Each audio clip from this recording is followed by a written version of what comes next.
Cómo vivir la palabra con el Padre Pablo Antonio Méndez. El que practica la justicia y la misericordia encontrará vida y honor. Muy buen día, querida familia.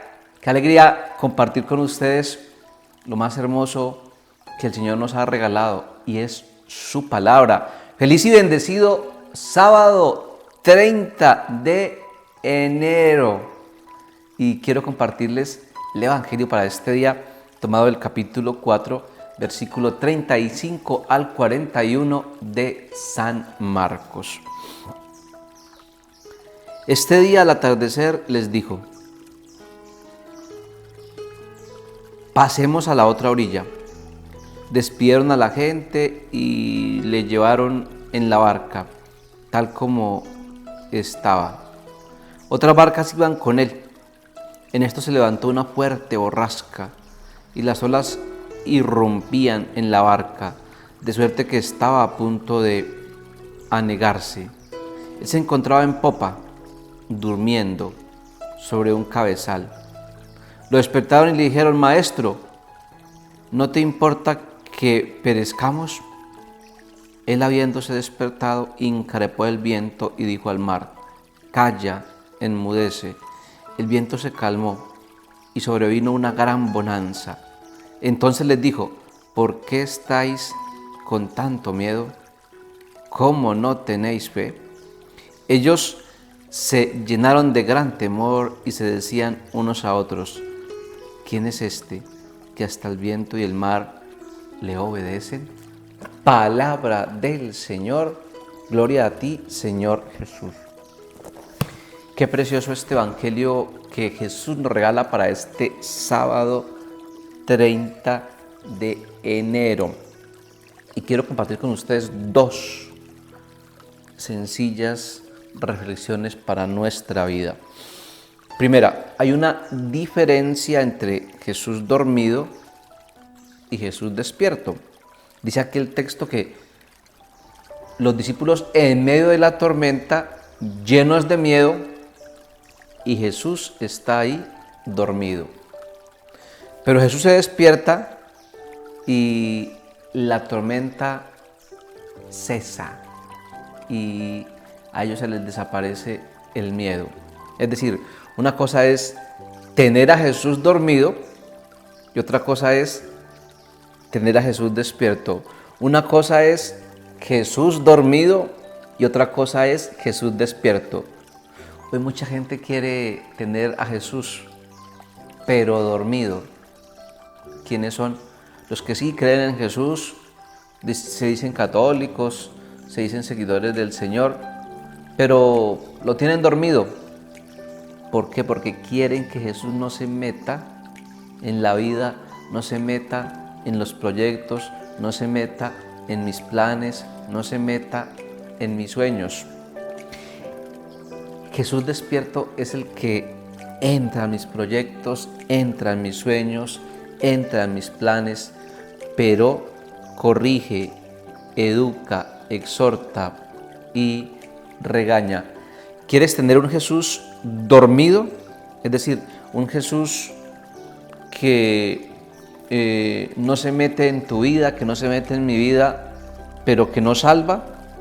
¿O quieres tener a un Jesús despierto que salva, pero que corrige, exhorta, educa, muestra el camino y a veces nos sacude, nos regaña?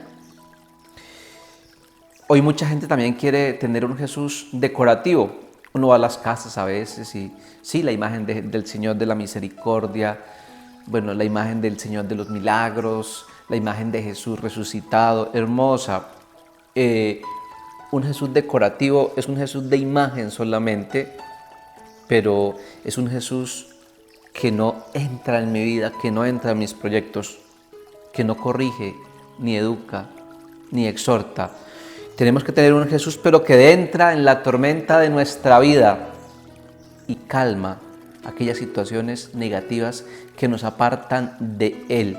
¿Quieres tener a un Jesús como pasajero de tu barca ¿O quieres tener un Jesús como capitán, timonel de la barca de tu vida? Pienso que Jesús, pasajero de la barca de nuestra vida, es el Jesús que va ahí, pero sigues gobernando, sigo gobernando mi vida. Es un Jesús que va en la barca, pero es un Jesús que no gobierna mi vida, que el timón de la vida y la voluntad la hago yo.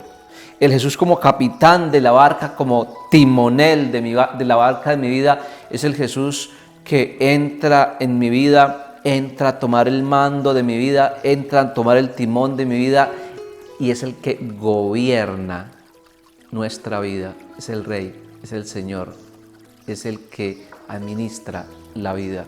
La invitación es a tener un Jesús despierto, un Jesús que gobierna mi vida, que sea el timonel de mi vida, que entra en la tormenta de nuestra vida y aplaca, detiene todas aquellas situaciones negativas que llegan a nuestra vida. Segundo, me parece que el texto habla de la fe también.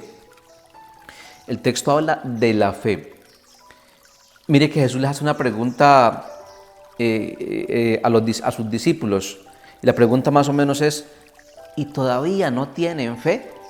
¿Y todavía no creen? O sea, esta pregunta es como una especie, ¿cómo se dijera? Como un reproche que Jesús hace a los discípulos después de que el mar le obedece, después de que el viento le obedece, después de que el mar escucha su voz, después de que el viento obedece a su voz. Es decir, como que Jesús les está diciendo, el mar me obedece, escuchó mi voz, el viento obedece, escuchó mi voz, y ustedes no me obedecen y ustedes no creen.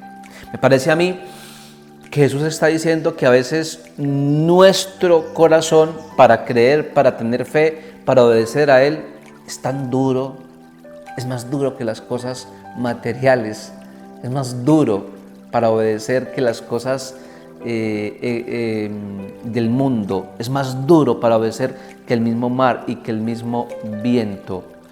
El mar, el viento le obedecen a Jesús, escuchan su voz, siguen su voz, hacen lo que Jesús les diga, se calma.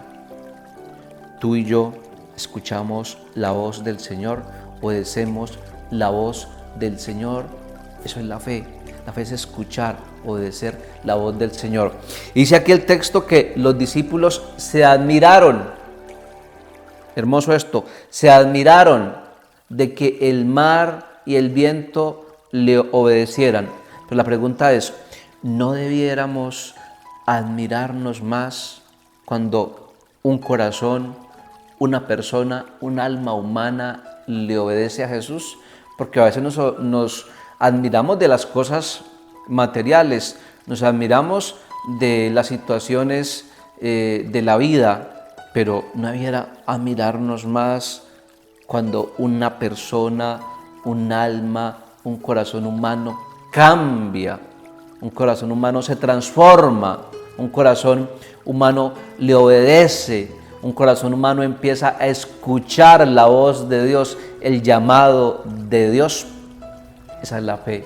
La fe es escuchar la voz de Dios, obedecer la voz de Dios. Va a decir el Catecismo de la Iglesia Católica, la fe es la obediencia desinteresada y libre que la criatura, que la persona hace con su Creador. Querida familia, feliz y bendecido sábado, feliz y bendecido fin de semana y la bendición de Dios Todopoderoso descienda sobre todos ustedes, Padre, Hijo y Espíritu Santo, descienda sobre todos vosotros.